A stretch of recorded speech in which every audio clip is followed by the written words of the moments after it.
Passing through 2 3। Formula क्या था हमारा, y minus y1 m x minus x1। चलिए अब यूज करते हैं। y x1 y1 हमें दिया हुआ 2 3, y minus y1 that is 3, m x minus x1। ये हमारी लाइन है which is our required line. But what is the problem, m, यहाँ पर m को भी लाना है हमें। m पता करने के लिए what condition is given to us, that is this, कि जो हमारी लाइन है ये किसके पैरेलल है, इस लाइन के पैरेलल है ना। और हमने अभी अभी पढ़ा है केस नंबर 1 कि जब दो लाइन पैरेलल होती है तो दोनों की स्लोप क्या होती है, 1 होती है। सॉरी, दोनों की स्लोप क्या होती है, इक्वल होती है। इट मींस मैं क्या करूंगा, मैं इसकी स्लोप निकालूं, और एक लाइन की स्लोप निकालने का formula in our previous videos we have seen that minus coefficient of x upon coefficient of y, वो मैंने अभी भी बताया आपको स्टार्टिंग में। तो मैं इसकी स्लोप निकाल लूंगा, और चूंकि हमारी लाइन इसके पैरेलल है, it means slope of both the lines will be equal और नॉट। चलिए लिखते हैं कि 1 is parallel to 3x plus 2y plus 5 equal to 0. This is symbol of parallel. You can write it in words also. So slope of 3x plus 2y plus 5 equal to 0 is, क्या है formula, minus coefficient of x upon coefficient of y, minus coefficient of x upon coefficient of y that is 2। ये इसकी slope है। Clearly जो हमारी slope होगी हमारी line की वो भी क्या होगी, -3/2 ही होगी, क्योंकि हमने पढ़ा है, again I am telling you, कि जो दो लाइन पैरेलल होती है तो उनकी स्लोप इक्वल होती है। तो इस m की इस वैल्यू को हम यहाँ पे सब्स्टिट्यूट कर देंगे। So required line, what is this, so required line y minus 3, और m की जगह पर आप क्या पुट कर दोगे, -3/2 x minus 2, and convert it into standard form. ये 2 इधर मल्टीप्लाई हो जाएगा, 2y minus 6 minus 3x minus minus plus 3 2 6। ये माइनस 3x आप इधर देखें, इसको will become plus, this plus 2y is already here, this is minus 6, and this minus 6 will become plus 6, 6 and 6 that will be 12. This is your required equation. चलिए मैं एक बार और बता देता हूँ आपको कि एक पॉइंट हमें दिया है और एक पॉइंट से पास होने वाली लाइन हमारे पास होती है। ये उसका फॉर्मूला है, x1 y1 हमें दिया है दैट इज 2 and 3। तो हमने वो फार्मूला यूज किया, line passing through 2 3 that is y minus y1 m x minus x1। अब हमें प्रॉब्लम है m की, m हमें पता करना है। m के लिए what condition is given to us, that our required line is parallel to this line, yes, and we know that slope of parallel lines are same. तो मैं क्या करूंगा, इसकी स्लोप निकाल लूंगा, और एक लाइन की स्लोप निकालने का हमारे पास फॉर्मूला है, क्या फॉर्मूला है, minus coefficient of x upon coefficient of y that is -3/2, और हमारी लाइन इसके पैरेलल है, तो clearly their slopes will be same. So in place of m we can write -3/2, ये मैंने m की जगह पे -3/2 लिख दिया है, और इसे स्टैंडर्ड फॉर्म में कन्वर्ट कर लेंगे। 2 इधर जाके मल्टीप्लाई हो गया, और व्हाट इज स्टैंडर्ड फॉर्म, पहले x वाली टर्म, फिर y वाली टर्म, और देन कांस्टेंट। चलिए इसका एक और मेथड देखते हैं, और ये भी आपको आना चाहिए। This is another very important thing. किसी भी लाइन को, इसमें एक बात सीखने को मिलेगी आपको कि जब हमें कोई लाइन दी हो और उसके पैरेलल लाइन हमें एज्यूम करनी हो, तो आप क्या लिखेंगे उसे, let required, this is required line B. जो हमें पैरेलल लाइन पता करनी है ना, इसके उसकी फॉर्म कैसी होगी, 3x plus 2y, only constant will be changed. पूरा अलजेब्रिक पार्ट सेम होगा, केवल कांस्टेंट चेंज होगा। अब आप पूछेंगे क्यों होगा ऐसा। अब हमें क्या करना, चलिए पहले मैं बताता हूँ कि हमें करना क्या है। हमें k पता करना है, और k पता करने के लिए यहाँ पर उसकी वैल्यू डाल देनी है, और k पता करने के लिए कोई ना कोई कंडीशन हमें दी जाती है। वो टिपिकल से टिपिकल और सिंपल से सिंपल हो सकती है। We are taking the most simple thing here कि this line is passing through 2 3। तो व्हाट वी विल डू, हम 2 3 से इसे पास करा देंगे, मीन सेटिस्फाई करा देंगे, k आ जाएगा, k की वैल्यू यहाँ डाल देंगे, that will be our answer. तो हम करेंगे, अभी करते हैं। उसके पहले मैं आपको इसके बारे में बता दूं कि क्यों मैंने इसको ऐसा लिया है कि इसके पैरेलल लाइन की जो स्लोप है मैंने बिल्कुल अलजेब्रिक पार्ट तो सेम उतार दिया है, केवल कांस्टेंट को चेंज किया है। यस, क्लियर है? चलिए इसके बारे में बात करते हैं। अभी अभी हमने देखा है in our previous section that slope of parallel lines are same. अब एक लाइन की स्लोप कैसे निकालते हैं? एक लाइन की स्लोप हम निकालते हैं minus coefficient of x upon coefficient of y। चलिए इसकी पैरेलल इसकी स्लोप निकालो -3/2। अब इसकी स्लोप निकाल लो minus coefficient of x that is -3 upon coefficient of y that is 2। तो -3/2 इसकी भी आई, -3/2 इसकी भी थी। और ऐसा तो होना ही था क्योंकि जब दो लाइन पैरेलल है तो उनकी स्लोप क्या होगी? इक्वल होगी। अब मान लीजिए कि मैं इसका अलजेब्रिक पार्ट चेंज कर देता हूं और हमारा फार्मूला क्या बोलता है? Minus coefficient of x upon coefficient of y। तो फिर तो स्लोप भी चेंज हो जाएगी ना। समझ में आ रही है आपको बात? इसकी स्लोप थी -3/2 और मैं इसका अलजेब्रिक पार्ट चेंज कर देता हूं तो इसकी भी तो स्लोप चेंज हो जाएगी, क्योंकि जो स्लोप है that depends on coefficient of x and coefficient of y that is algebraic part. Yes, इसलिए चूंकि हमें पता है since we know that slope of parallel lines remains same, it means जो algebraic part है वो सेम रहेगा, केवल हम चूंकि ये अनदर एक और इक्वेशन है, दूसरी इक्वेशन है, तो हम कांस्टेंट को चेंज कर देते हैं और जो हमारी स्लोप है इस algebraic part पे डिपेंड करती है, तो that should be same being a parallel line। yes, तो अब हमें करना क्या है? मैं एक बार फिर बता दूं, जब भी आपको पैरेलल लाइन लेनी हो तो आपको करना क्या है? अलजेब्रिक पार्ट को सेम रखना है, केवल कांस्टेंट को चेंज करना है। कांस्टेंट को आप के लैम्डा कुछ भी एज्यूम कर सकते हैं और इस के को या किसी भी कांस्टेंट को पता करने के लिए कोई ना कोई कंडीशन, जैसा कि मैंने आपको बताया, वो इजीएस्ट और टिपिकल भी हो सकती है। तो यहां पर हमें जो दी है particular in this sum, what is given to us that this line or line is passing through 2, 3। हमें पता है लाइन जब किसी पॉइंट से पास होती है तो वो पॉइंट उसे क्या करता है? सेटिस्फाई करता है, तो करा देते हैं। आप लिखेंगे but it is passing through, कहां से? 2, 3 से पास हो रही है, तो 2, 3 इसको क्या करेगा? सेटिस्फाई करेगा। मींस x की जगह पर 2 और y की जगह पर 3 को हम डाल देंगे, तो क्या हो जाएगा? 3 ये 2 and in place of y 3,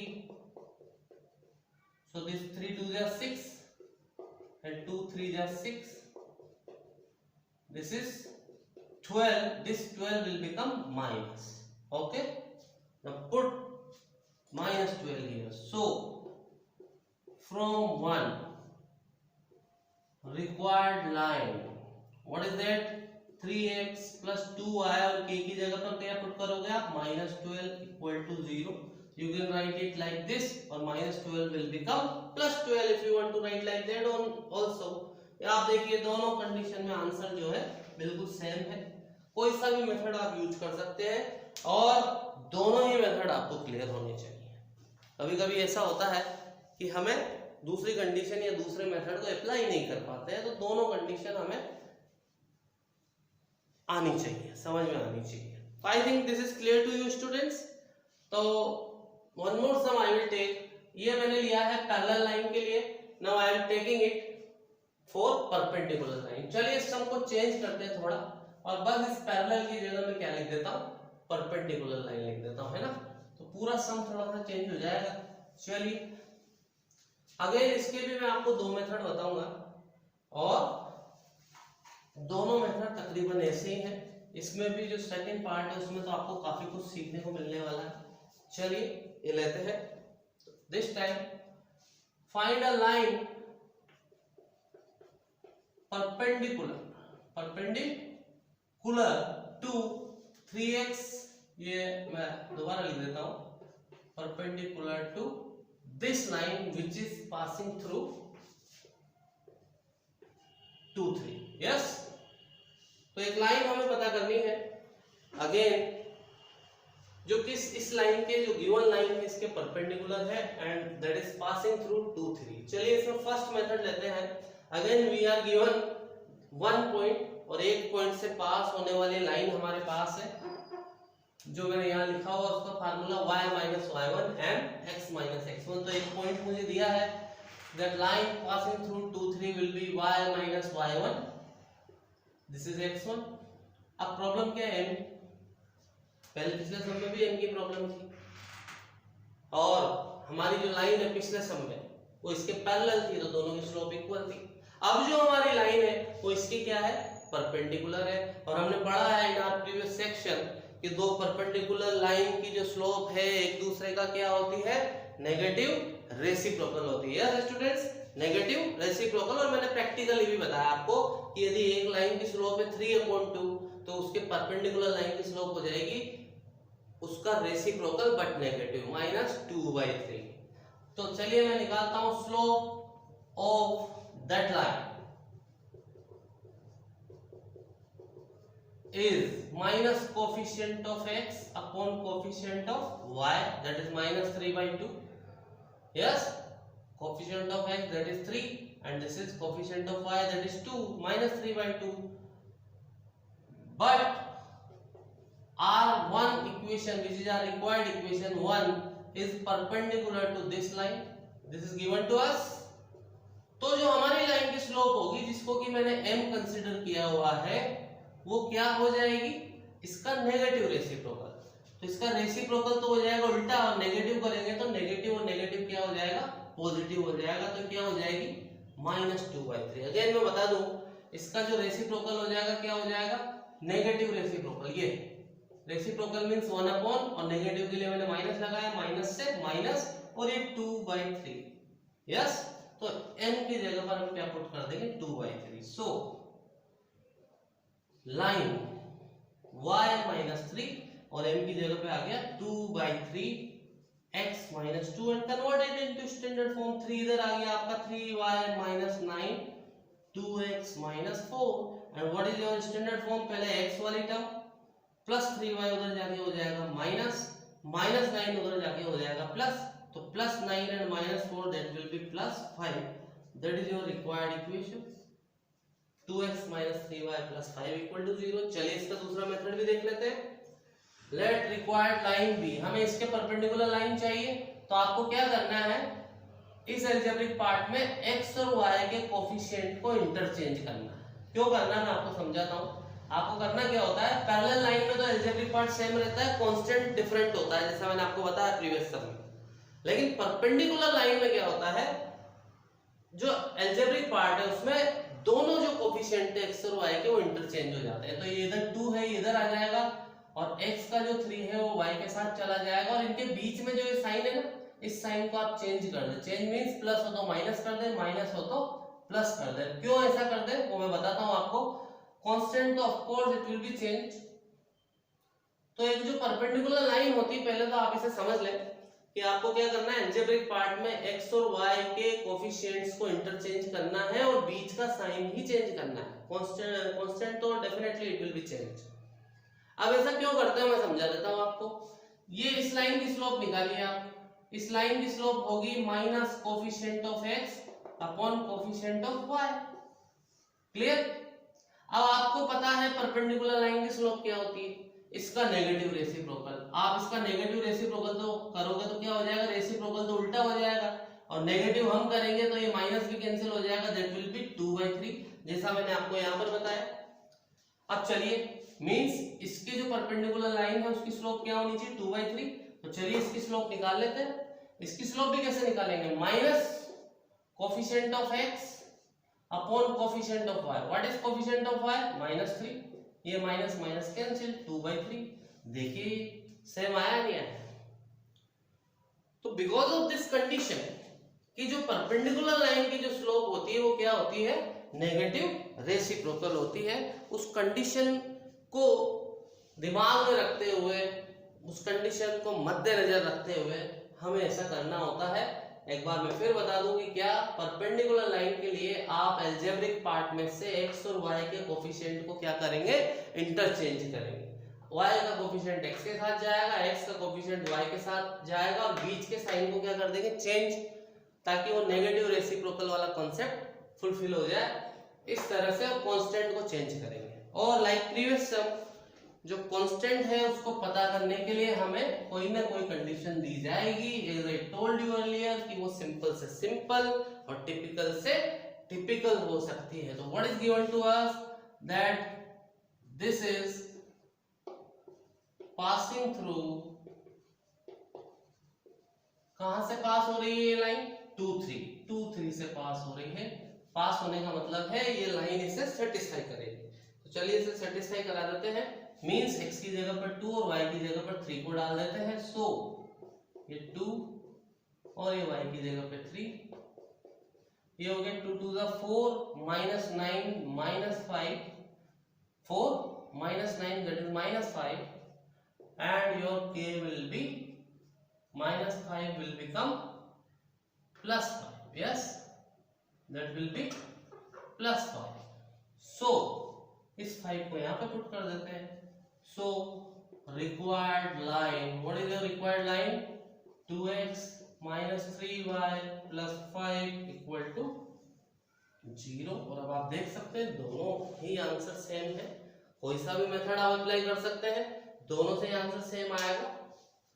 तो ये दो बड़े इंपॉर्टेंट सम हैं और इस तरह के काफी सारे sums we are going to see in our exercise also. Yes, in our next video definitely we will start our exercise by using these all formulas. Yes, तो यदि ये फार्मूले आपको याद होंगे, ये सारी थ्योरी आप अच्छी तरह से देखेंगे तो वो सम डेफिनेटली आपको बहुत क्लिक करेंगे, काफी जल्द समझ में आएंगे। ठीक है, चलिए अब आप एक और फार्मूला बताते हैं आपको, that is line passing through the intersection point of two other lines। Means यहाँ पर हमें दो लाइन तो दी ही गई है और वो दोनों आपस में इंटरसेक्ट कर रही है। एक और लाइन है जो उनके इंटरसेक्शन पॉइंट से पास होती है, तो उस लाइन को हम कैसे पता करेंगे, चलिए देखते हैं।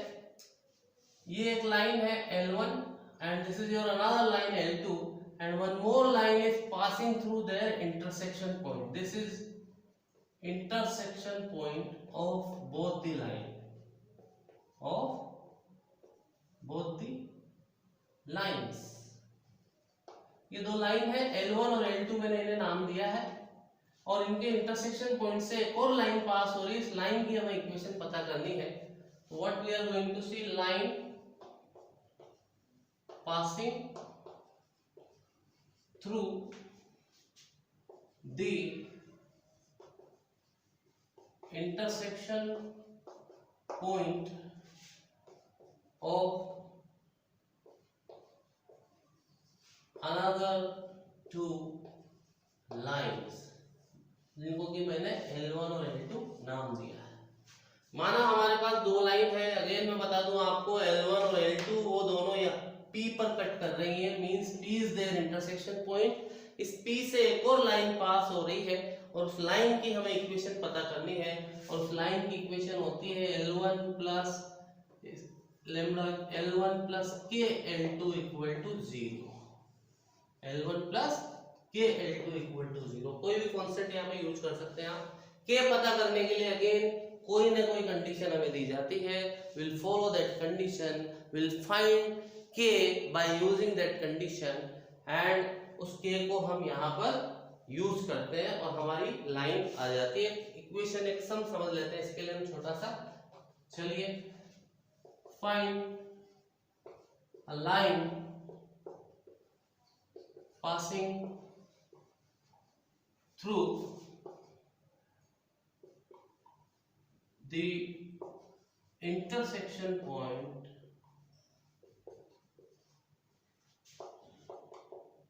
of x plus 3y plus 1 equal to 0 and 2x minus 4y plus 2 equal to 0। चलिए एक एग्जांपल हमने ले लिया है, दो लाइन हमें दी हुई है ऐसे ही, और इनके इंटरसेक्शन पॉइंट से एक और लाइन पास हो रही है, हमें वो लाइन पता करनी है, और के पता करने के लिए हमें दिया हुआ है which is,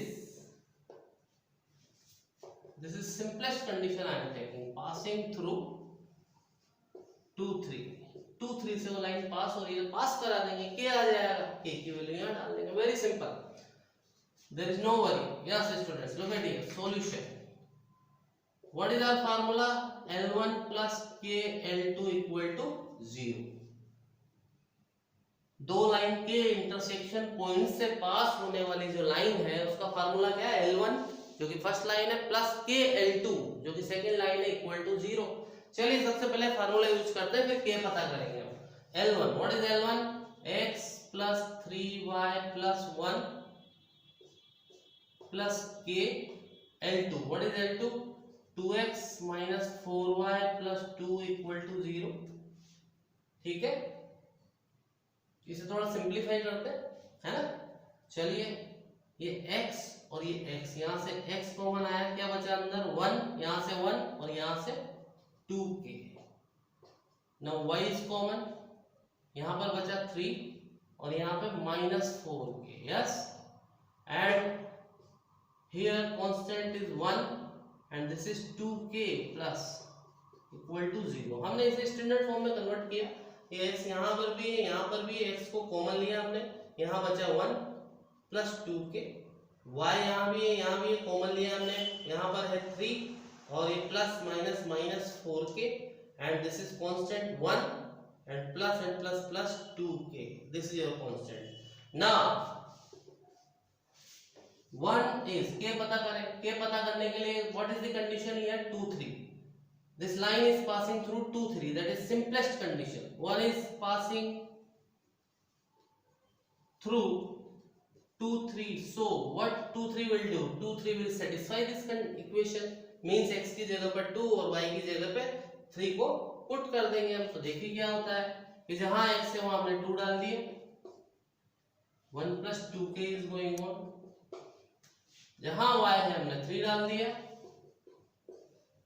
3 minus 4k is going on and plus 1 plus 2k equal to 0. Yes, so this is 2 1 2 4k, this is 9 plus minus आप simply multiply करें, 3 4 12k plus 1 plus 2k equal to 0. So 4k minus 8 and minus 6, 4 minus 12 that is minus 8 and plus 2 that is minus 6.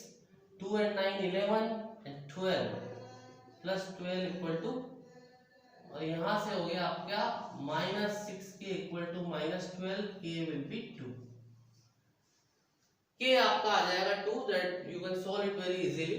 मैंने थोड़ा जल्दी कर दिया, आप उसे कर सकते हैं वेरी इजीली. और k की इस वैल्यू को आप कहां पे सब्स्टिट्यूट कर देंगे? यहां पर कर देंगे. तो k को मैं यहां पे 1 में डाल देता हूं. सो required line, what is your required line? यहाँ पर k2 डाल देते हैं. 2 2 जा 4, 4 and 1 5x. यहाँ पर 2 डाले, 4 2 जा 8, 3 में से 8 जाएगा माइनस 5y. और यहाँ पर k डाले, 2 2 जा 4 and 1 5 प्लस 5 इक्वल टू 0. एक बार फिर k2 था 2, यहाँ पर 2 डाला हमने, 2 2 जा 4 and 1 5x. यस, now यहाँ पर 4 2 जा 8, 3 में से 8 जाएगा minus 5y and this is 2 2 जा 4 and 1 5 equal to 0. and what is common? 5 common आके 0 के नीचे चला जाएगा. तो you can write it x minus y plus 1 equal to 0. yes, this is your required equation. तो इस तरह से स्टूडेंट्स, जब एक लाइन किन्हीं दूसरी दो लाइन के इंटरसेक्शन पॉइंट से पास होती है, तो उस लाइन को पता करने का जो फॉर्मूला वो क्या है? L1 plus K L2 equal to 0. जहां पर K कोई कांस्टेंट है, आप कुछ और भी ले सकते हैं. और L1 और L2 क्या है? L1 और L2 वो दोनों लाइंस हैं जिनके इंटरसेक्शन पॉइंट से वो लाइन पास हो गई. K पता करने के लिए, as I told you, one condition will be given to you, जो कुछ भी हो सकती है according to your theory, और आप k पता करते हैं बाय यूजिंग दैट, और k को इन द एंड यहाँ पर सब्स्टिट्यूट कर देते हैं. हमने उसे समझने के लिए एक एग्जांपल लिया. ये दो लाइन थी जिनके इंटरसेक्शन पॉइंट से एक लाइन पास हो रही है, तो ये फार्मूला हमने अप्लाई किया, इसको स्टैंडर्ड फॉर्म में कन्वर्ट किया, x वाली टर्म, y वाली टर्म और कांस्टेंट. और k पता करने के लिए what is the condition given to us? That this line, that is our required line, is passing through 2 3. तो इसे 2 3 से पास करा दिया, x और y की जगह 2 और 3 को डाल दिया. यहां से k कितना है? 2, और k की इस वैल्यू को हमने यहाँ पे सब्स्टिट्यूट कर लिया जैसा मैंने आपको बताया 2 बार, और चीजों को बिल्कुल स्टैंडर्ड फॉर्म में इस तरह से छोड़ना है। तो our answer is 5x - 5y + 5 = 0 और clearly you can see 5 is common, तो कॉमन आके 0 के नीचे चला जाएगा and that will be your final answer x - y + 1 =